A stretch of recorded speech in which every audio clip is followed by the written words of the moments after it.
Привет, друзья! С вами Одинокий Джейс. Мы с вами уже несколько дней пытаемся разобраться о частных делах между нами, ингушами, чеченцами. Мы не претендуем на национальную идентичность. Я, чеченец, не претендую на национальную идентичность ингушей.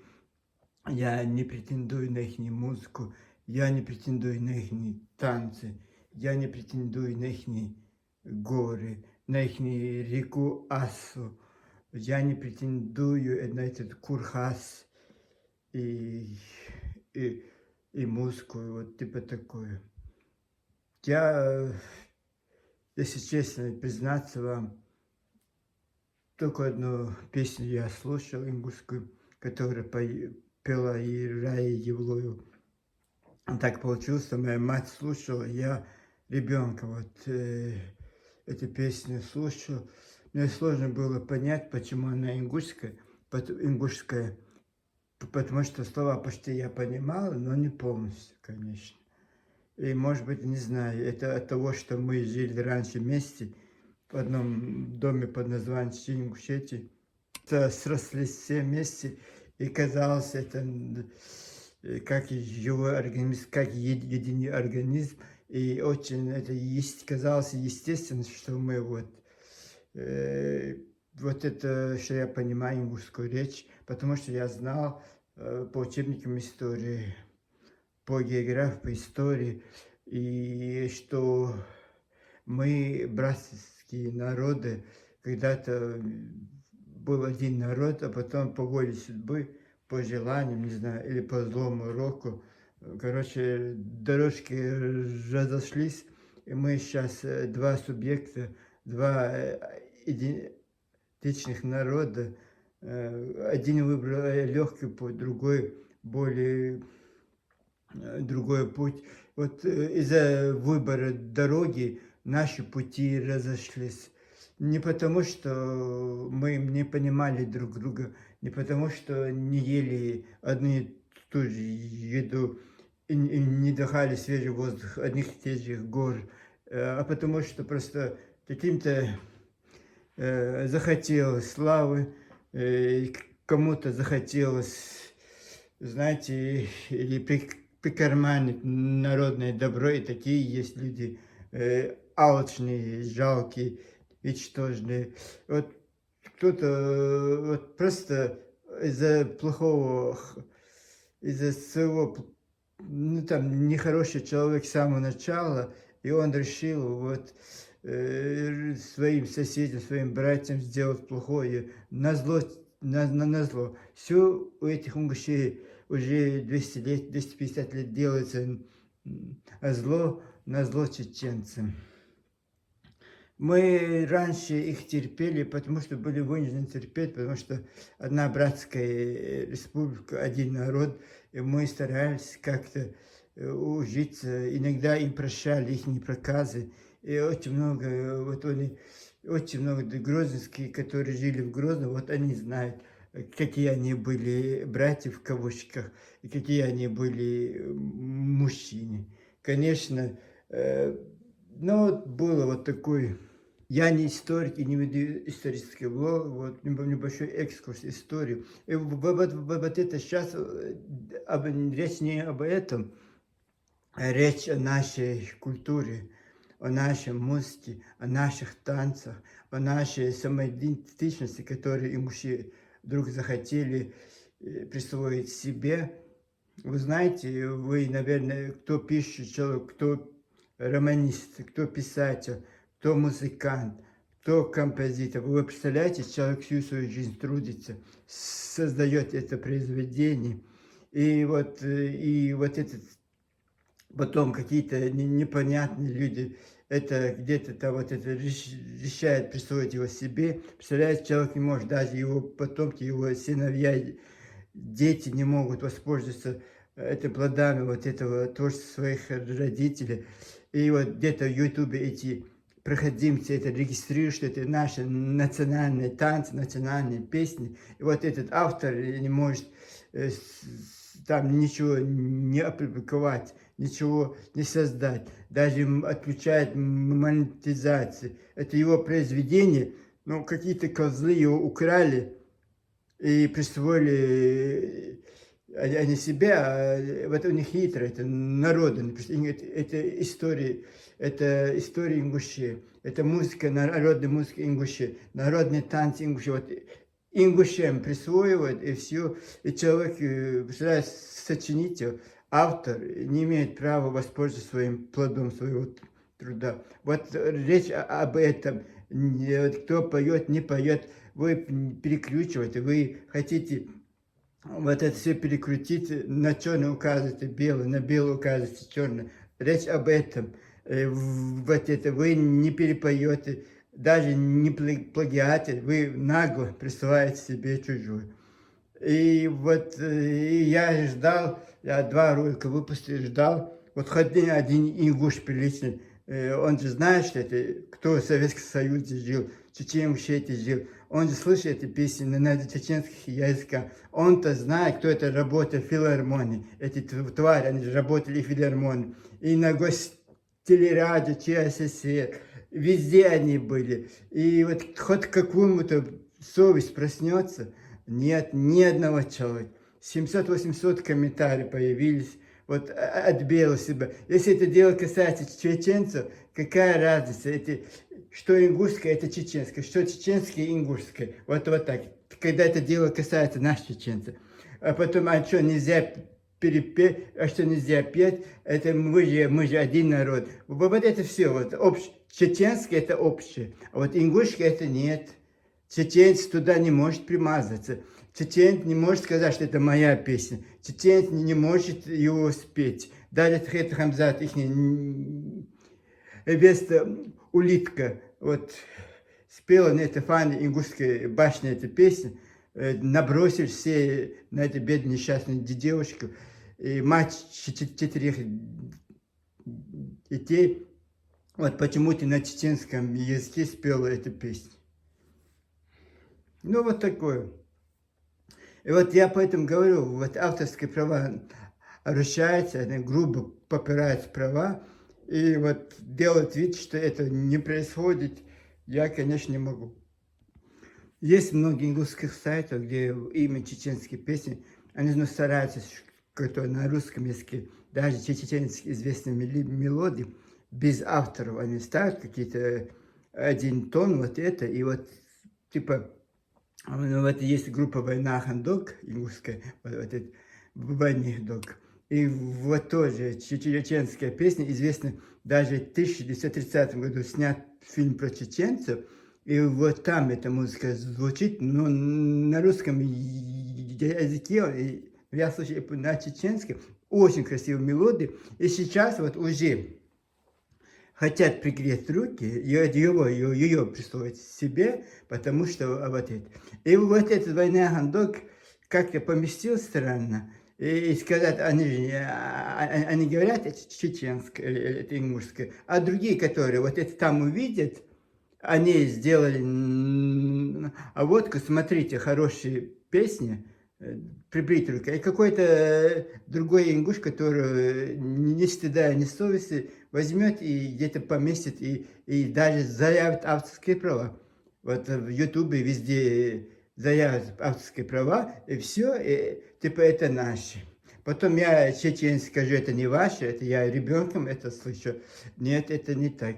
Сейчас я хочу вам представить очередной чеченский международно известную песню «Малики», которым Имраном Усмановым, когда он был в школе, по-моему, в 7-8 классе, он его сочинил, он даже не знал, что эта песня будет очень популярная песня во многих странах. Вот я слышу, на разных языках она поется, этот «Малики». Его сейчас нас другие, не сами Имран Усманов будет петь. Сейчас вы услышите песню исполнения Бека Эльмурзаева, вот этой песни Имрану, вот это сейчас вы Малику услышите.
Вы слышали, да?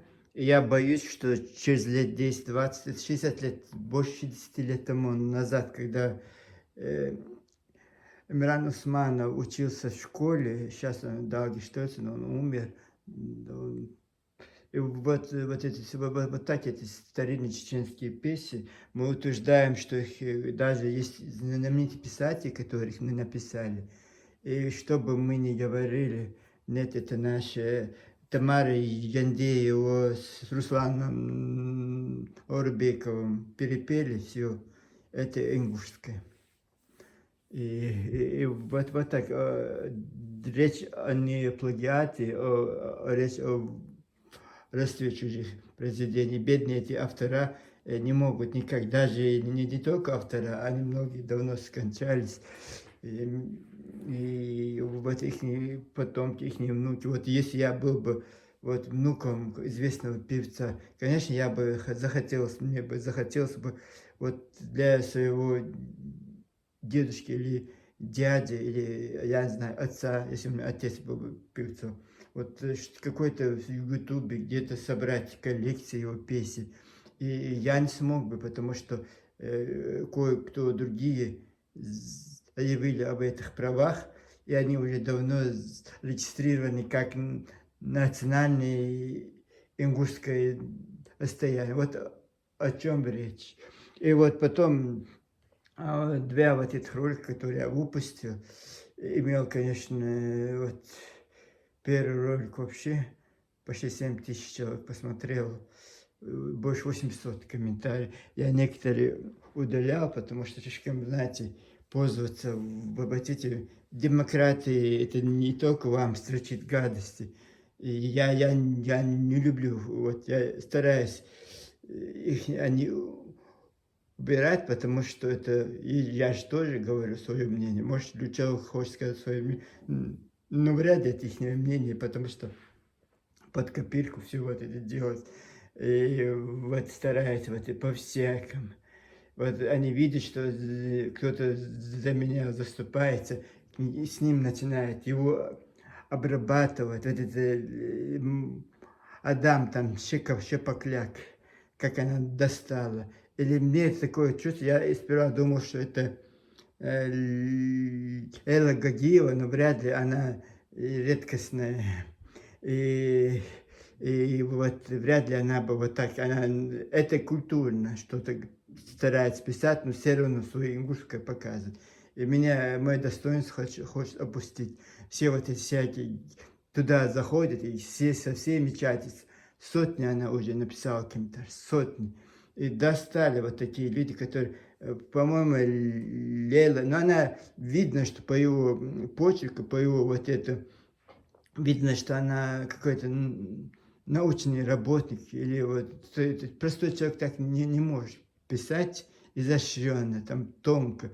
И вот это, я не думаю, что это из Nietzsche Ахриева, вот этот научный работник Элла Арабханова. И сейчас некоторые чеченцы на меня накинут, скажут, это единственный приличный человек, это Ингушетии. Знаете, она ничего, я не слышу ни одного доброго слова в сторону чеченцев от этой женщины, потому что она сказала в 2018 году, единственный человек, который сказал, что это неправда, эти земли принадлежали чеченцам.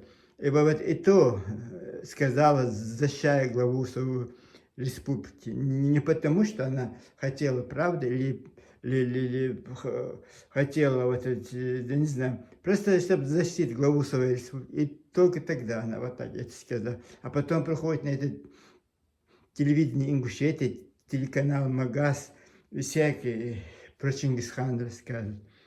Ну, вот такие люди. Отец старается, конечно, если она ингушка, ингушская у них просыпается, как у этого петушка. И вот я не знаю, кто на вас нападает, кто вас хочет поработиться. Я тоже не знаю, никто, у нас свои заботы, у нас свои дела. Нам не интересны ваши эти колхозные дела, извините меня, пожалуйста. Ну, вот такой. И вот потом приходят мне, вот хотят что-то показать. Я просто эти несколько дней искал хоть одного приличного ингуша, который хотя бы признает ошибку. Что это есть действительно пойти куда-то. Там же есть все можно. У них же этот весь архив гостелерады ЧССР у них находится в руках. И вот они, вот недавно, когда месяцем Азаджи, это же, если нужно 45-летней давности фильм, сразу выпустила вот это Элла Агиева про чеченских версантов в тылу Красной Армии. Вот, если нужно, они находят. Вот, скорее всего, это весь архив у них, потому что их вот этот ингуш был главным режиссером Гостелерады СССР Ратмир Ильянов, который. И вот так у них все везде. А заместитель министра культуры была тоже композиторша, в кавычках, Ева Мальсагова. А потом вот этот председатель Президиума Верховного Совета ЧССР, это же Боков, все везде были ингуши, и все вот они контролировали. И когда они поняли, что когда в 1992 году создали эти Ингушетии, вот у них созрел этот план, все чеченские перенести на Ингушетию, сказать, что это ингушское. Вот поэтому вот эти песни, они все это перенесли, и точно так же хотят перенести сейчас эту музыку то же самое. Многие авторы или уже в преклонном возрасте или давно умерли, и расчет, что вот некому будет их защищать, их права. А этот Али Димайо, отец, великий композитор Умар Димайо, такого еще нет. Даже это Валид Дагая, вот Шита это Султана, вот это Мариам Айдамиров, вот они все вот эти, и вот некому, даже этот Али Димаев говорит, ну что, мой отец сочинил, но пусть попоют ингуши, что ингуши поют, что чеченцы, одно и то же, какая разница? И вот такое странное вот это отношение к своему отцу тоже непонятно. Вот свои вот это Зама, Зура, вот они, знаете, это потом, он-то его не будет, а потом его внуки будут вот это, защищать эти права, бегать. Пока отец живой был, он ничего не делал, палец на палец не ударил. А вот посвящал песни этим ингушам, почему-то бегают. Вот наш удивляет меня. Вот их никто не приезжает, вот это все. А вот наши, вот Ингушетия, заслуженный артист, народный артист Ингушетии хотят получить. Вот странно. Зачем нужно это, тоже непонятно.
Вы видите, да, пример сохранения авторских прав. Они же не говорят, что это грузинская, известная грузинская группа Бани исполняет чеченскую эту песню Малика, и вот поют по-грузински, но сохраняют на чеченский припев, чтобы им на чеченском языке поют, чтобы знали, что это чеченская песня. Не только они поют, очень много, вот во многих странах это. И в Турции я слышал, во многих странах поют эту песню. И, конечно, это простой парень, который в школе написал, сидел за партой в 6 или 8 классе. Вот он рассказывал, я просто забыл сейчас. И вот, ну, я знаю, примерно вот в этом возрасте он сам говорит, что я не знал, что вот такая известная будет на весь мир эта песня. Вот учиться ингуши у этих грузин, учиться у этих чеченцев, нужно обираться ума. Не нужно вот этими мелкими вот обидами, зло. Некоторые, наверное, это делают зло чеченцам, стараются их уколоть. Вот сейчас я вот выступлю, скорее всего, они придумают какую-то херню, чтобы на зло чеченцам, вот это, или кто-то другой что-то скажет, их адрес. Мы же должны говорить, если это наши, мы говорим, это наши. Мы на ваши, а не претендую, у вас ничего нет, претендовать, это курхас. Вот эти певицы мне ингушская нравится. После какой-то вот эта певица Айна Гатыгазова с курхасом песни поет. А эта певица Лемин Нальгиева, адыгка, грузинка, осетинка, непонятно, вот головным убором. Они снимают этот головной убор, хочешь отличиться. Хорошо, а что тогда вы, я не знаю, и в войнах, это, ну, у нас, как это может быть, в семье вот 2 раза хватит. У нас у женщин голова же покрывается, а мужчины только одевают. Вы знаете, в чем разница чеченцев и мужчин от других народов, даже мусульман, адига, вот это все. Потому что у нас только мужчина носит попах, а женщины только платок носят. А у вас, я теперь понимаю, почему у вас эти амазонки появились, и курхасы появились. вот это. Женщины носят головной убор, как это? Вот такое небольшое вступление.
Вы сейчас слышали песню на стихи сельского учителя с Дични введено Саида Гацаева.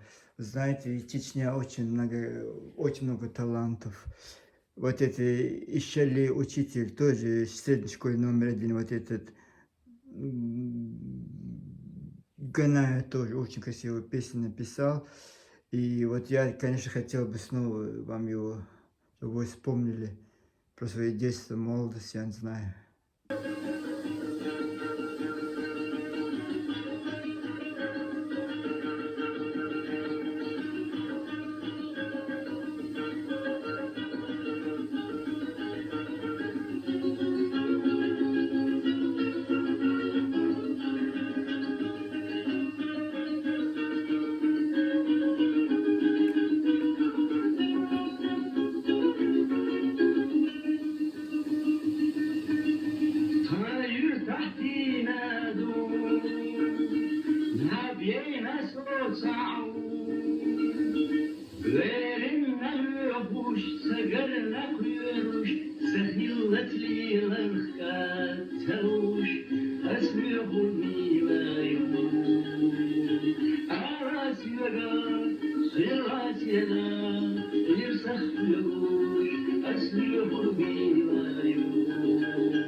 ارزش دویسان نیرو تحلیق خروش حسونگی نحیو از مگر سیرت یده ایسخ مگوش از خوی بگوی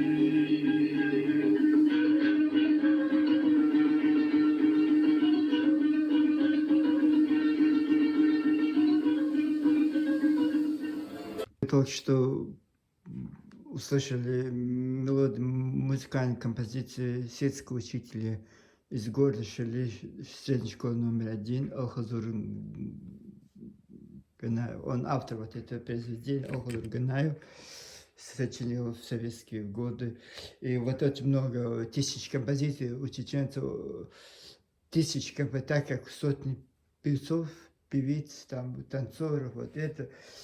Было и тысячи песен, которые, к сожалению, придется нам искать их, чтобы они пропали. Это наше достояние. Сейчас даже нет вот этого, которые раньше были, ни певцов, ни народных мелодий.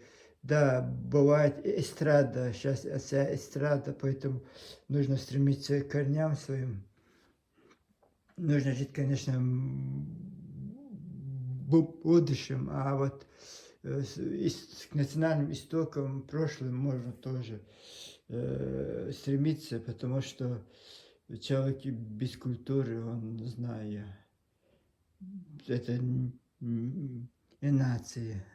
Но они вообще это поняли, поэтому бегают, ищут лазейки, как культурно присвоить чужое произведение. Тем более осетины, грузины или дагестанцы русские не поймут. Тут одна и та же музыка, одни и те же голоса или звучания. И это же легко, по самому легкому пути. Почему-то музыку Шаляпина мы не присвоили себе. И осетинские мелодии почему-то не присваиваем. Может и присваивать, мы же и знаем об этом, просто осетины об этом говорят, но чеченская точно присваивает.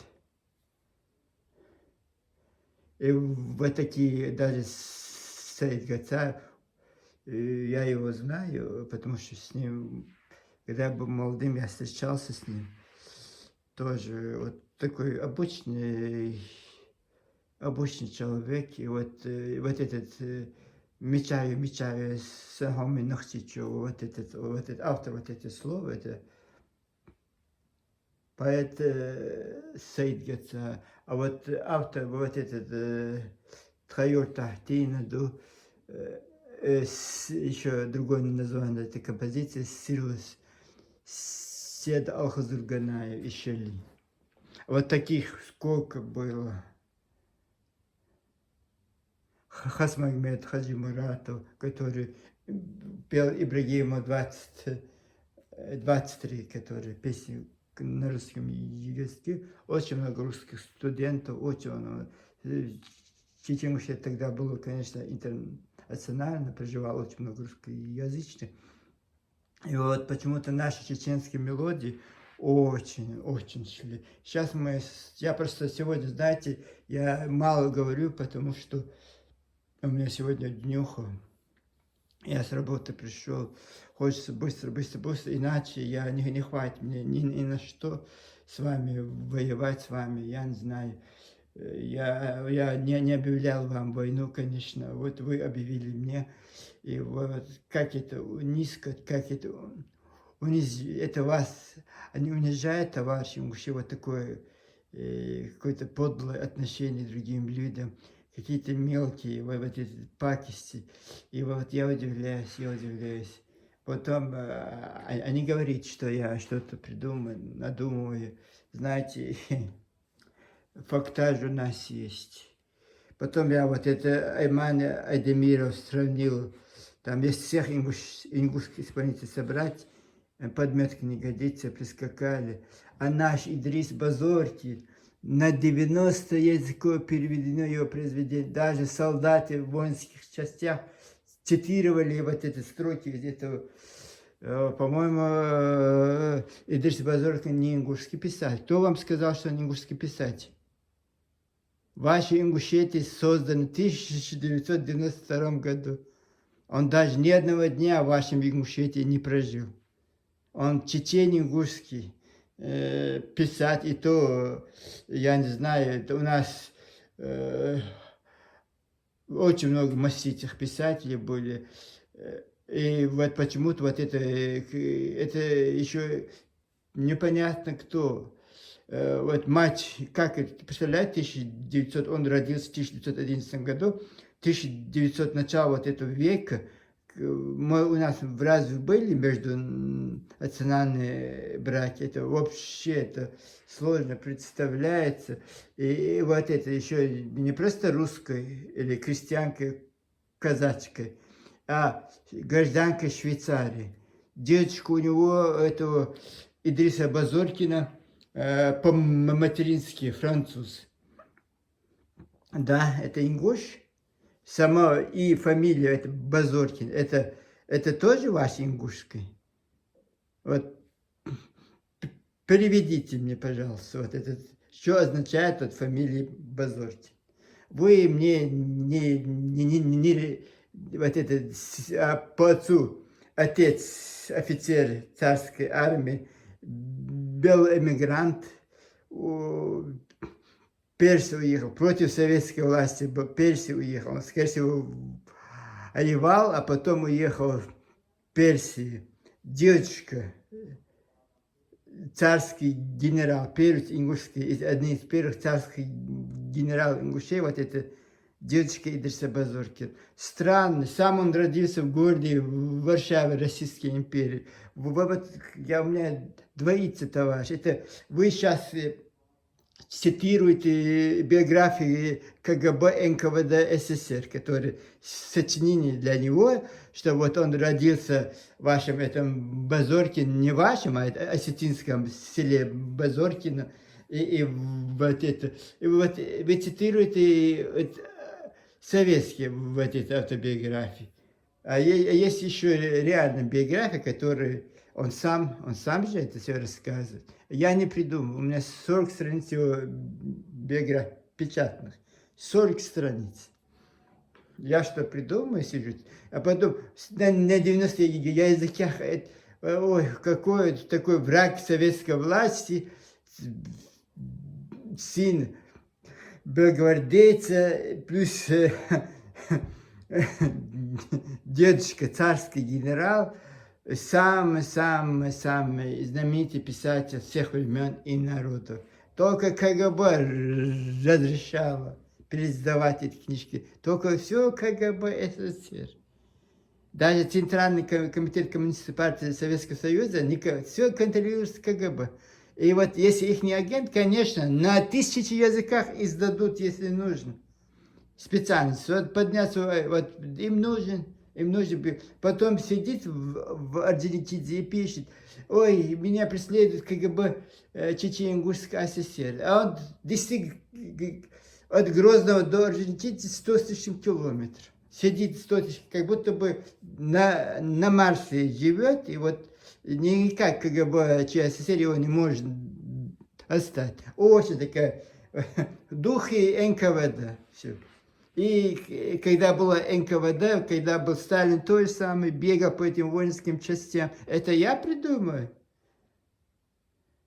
Он не танцор, он не музыкант, у него нет вот таких, вот как этот Блок Есенин, вот у него нет этих стихов, он никто. Вот нам сейчас говорят, что он великий ингуш, великий писатель, просто поверим на слово, но нет вот такого, чтобы ходить по воинским частям, как политработник, и читать вот эти свои сказки, стихи. Сколько их мог написать? Он первый свой роман выпустил вот этот «Из 7 веков» в 1968 году.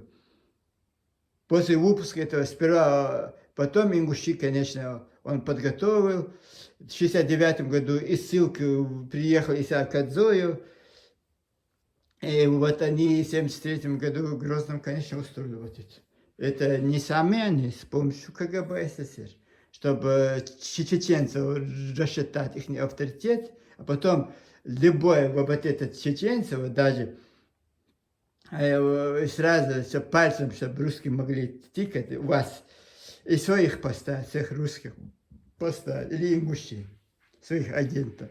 Вот это, значит, это биография вот, Идриса Базоркина. Жалко, что нельзя залезть в архив КГБ. Я уверен 100%, кем он был, каким он писателем был. Сын белого эмигранта, сын царского генерала, еще внук вот этих иностранцев, нежелательный элемент, который родился непонятно где, и вот он самый-самый, 33-летний мужик, там 15-летние девушки и мальчики записываются на фронт воевать, этот мужик 33-летний бегает по этим воинским частям, развлекает красных бойцов своими этими непонятными частушками. Это не я, это грамота Верховного Совета Чечни, президиум Верховного Совета Чечни Ингушетии. Я только по бумагам иду. Вы думаете, я сижу ваши сказки, смотрю и рассказываю? Нет, по бумагам. У меня вся моя комната забросана бумагам, бардак. Наконец хочу убрать в своей квартире этот бардак, связан с вами, товарищи имущие. Я хочу вам что-то доказывать, что-то показывать. Только я по бумагам вам все это рассказываю. И вот это, я же... мы должны вам верить на слово, что вы утверждаете, а мы должны вам доказать, предъявлять. И если мы предъявим, нет, это не то, какое-то вот это, и какой-то херня, конечно, честное слово, херня. У меня сегодня днюха, я просто не хочу возбуждаться снова. Зачем мне портить свой день? Я просто почему сегодня решил снять, чтобы я, честное слово, я просто благодарю Господа Бога, потом своих отцов и мать, что меня родили они чеченцев. Что я вырос в чеченской семье. Вот что я не ингуш, вот это. И вот именно за это, вот этот день рождения, хотя я никогда его не праздную, вот сейчас буду каждый год праздновать. Вот благодарность Аллаху, во-первых, потом своим родителям, что я вырос в Чечне, где порядок, где закон, где порядочность, честность. И вот прививается с молоком матери, и все, вот это, честь имеет значение, слово имеет значение. Это не у вас, как сегодня скажешь, это потом завтра другое говоришь, и не стыдно в глаза смотреть. Это я не придумываю. Вот такой, понимаете, ваш лохотрон, и не нужно на ваш вот уровень. Знаешь, сейчас еще вот чеченский уровень, нужно поднятым головой ходить. Вот только так вы поймете, какие вы ничтожные, честно, иначе вы не поймете. Вот вам кажется, вы самый, потому что КГБ вам сказал, что вы самый великий народ. И вас ведут, никак не могут эти светлым больше вас повести. Но нам что, мы немало были свидетелями вот ваших падений. Вот сейчас поднимается по этой горке, потом снова опустится. Грош стена вашим этим братству, лицемерию, честное слово. Я не говорю о всех, я говорю вот этих людей, которые... Ну, это все, это кто? Я не порядочный, хоть кто-то там, я простой ингуш из Сурхахи, и ты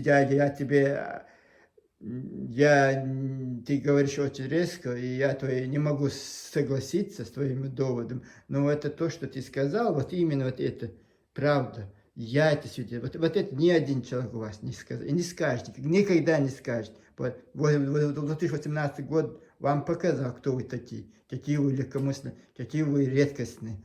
И вот это он показал. Ни один человек, все учились в советских школах, все эти учебники открывали. Все знают, что это входит, это лесничее хозяйство, Ачхамартанский район. Только в 2009 году Рощиком пера, все знают, что его присоединили в 2009 году. Все молчат. До этого 150 лет в составе, это ничего. а почему вы не сказали, а почему не возмутились, а почему вы позволили? И вот такие странные люди, странные пассажиры, людьми сказать тоже очень сложно. Оскорблять вы мастера, вы меня знаете, ничем они заденете. Знаете, я такой непробиваемый человек. Я очень много в жизни прошел, поэтому вас я насквозь вижу. Какие вы лицемеры, какие вы твари. Вот это я могу сказать. Если вы порядочны, я извинюсь, встану, скажу, извини, вот я сказал, но вот уже за 2 года я не увидел ни одного порядочного ингуша, я не видел. Ни одного. Значит, их нету. А их уже пора заносить в Красную книгу. Как исчезающий вид, скорее всего, мне так думается. Ну, вот такое, ребята.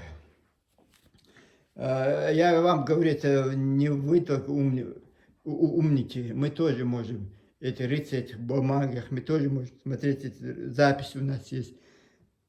Если захотеть архивные записи, можно достать. Так что, идиоты, даже мы все, что угодно мы достанем, а вы не согласитесь, скажете, это неправда. И вот нам указываете, нам, вот как будто бы мы обязаны вам отчитываться. Вот эти страны. Поэтому вот странно. Вот этот ролик последний. Представляете, 120 лайков впервые, сколько я снял видео, и 17 тысяч было просмотров. 120 лайков впервые кто-то там посмел поставить. Даже наши чеченцы, вот такие странные. Вот они все кучком, какая-то тварь, какая-то непонятно что, но спиной стоят, защищают вот это. А вот наши вот такие, они трудились, они же это и создавались. Сейчас они родились после 2000-го, вот все на голову сыплют после войны. И вот какими трудами мы, чеченцы, все это создали, все это вот шли вот этому. И, скорее всего, вы обречены на погибель, товарищи. И вот вам пока 34-й год вам показал, и 92-й год показал, еще покажет вам. Я не желаю вам плохого, живите 1000 лет, знаете. Я неплохой, я не злой человек. И мне незачем радоваться чужим страданиям, боли, тем более я сам это все пережил, я сам все это своими глазами видел. Поэтому, знаете, я очень многие видел в своей жизни. И не надо меня учить, да что я одеть, я могу у себя дома, могу чем угодно выйти и футболка, и без футболки, иногда жарко бывает, или бывает в шортах, и нет, а какой цвет твоей юбки, вот что это такое? Разве вы не мрази? Вот как назвать вашу мать, которая вас родила таких тварей? Вот как она называется? Вот такие вы. Не бегайте, не возбуждайте, знаете. Вот вы сами себя показываете, ваша цена. Вот как вы 800 комментариев, чтобы отбелить своих воров, отбелить 800. Как и по всякому, и так, и сяк, и сяк. Какие вы ничтожные, честное слово. Давайте лучше чтобы этот день хорошо для меня кончился. Я сейчас буду заканчивать эту программу. Просто Валида Дагая немножко послушаем и разойдемся по своим квартирам. Пока-пока, с вами был одинокий Джейсон. Мира и добра всем. Немножко послушаем музыку и...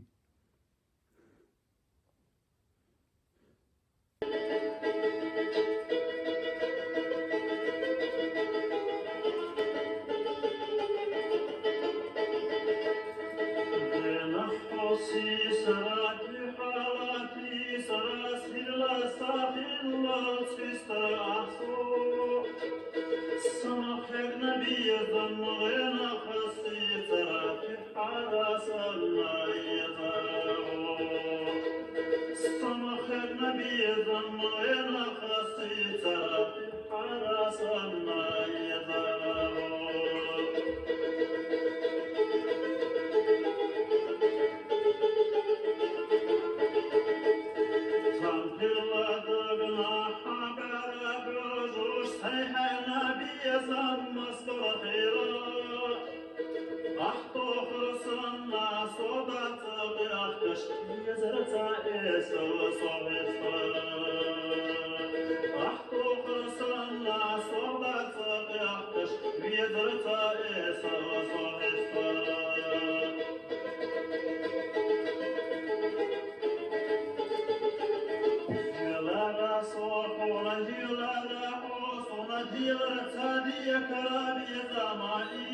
Я вот вам последний вот этот даймах мелодии, уже ингуши, они говорят, что она ихняя, но они полностью используют ее.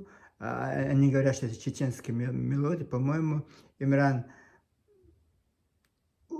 Усман, если я не ошибаюсь, он написал чеченские мелодии. И вот я слышал в Турции песни на турецком канале, на турецком языке пели эти песни. Но они говорят, что это чеченская песня, и одна какая-то певица знаменитая турецкого пела. И вот о турецком языке.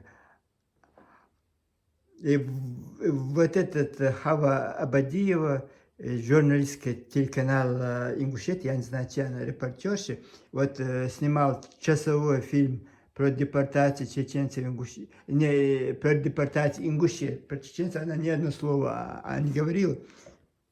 И вот использовал вот эту мелодию, а до этого вот этого, про этого, вот это, как эти, Гвилети, вот это, Ингуши про Гвилети, вот там использовал музыку, вот это, Дато Кенчашвили Таубу, и вот сразу она написала, что это фрагмент использования музыки Дато Кенчашвили. А вот тут уже второй выпуск, вот это, там не указано, что это чеченская музыка. Вот так, Ингуши, вот так вы присылаете, вот на ваших, вот без композиции, вот так вы, вот Ингуши думают, что это ингушский, потому что целый час поется, и не указывается, что чеченская музыка, воры, вот, воры были ворами, ими останется. Короче, вот мой вам диагноз. Я не возбуждаю, просто злости, на кого злиться, тоже непонятно. Ну, вот такое. Вечный спор, кто прав, кто не прав. Но кажется мне, я прав, потому что я на ваших вот этих, я вас ловлю на ваших вот этих махинациях. Я по этим махинациям, вот тоже вот 2 года работы, вот что-то вы заявляете, где-то вы что-то спели, пойте, вот я не сижу, я не писатель-фантаст, чтобы это все придумать, как некоторые ваши ингуши. И вот по вашим этим сайтам лазю, конечно, лучше бы не лазить там, ничего хорошего там не будет. И вот потом я вот, мои эмоциональные выступления, потом некоторым это не нравится. А я, что должен нравиться, я же не девушка, я парень, так что, товарищи, засуньте подальше свои обиды и лучше, знаете, ведите себя в приличную жизнь, молитесь это Богу, Аллаху, вот, благими делами занимайтесь, а не этим подкупом, не этим воровством. И никто не будет про вас ничего говорить. Вот такой маленькой ремарочкой. Пока с вами был Одинокий Честь.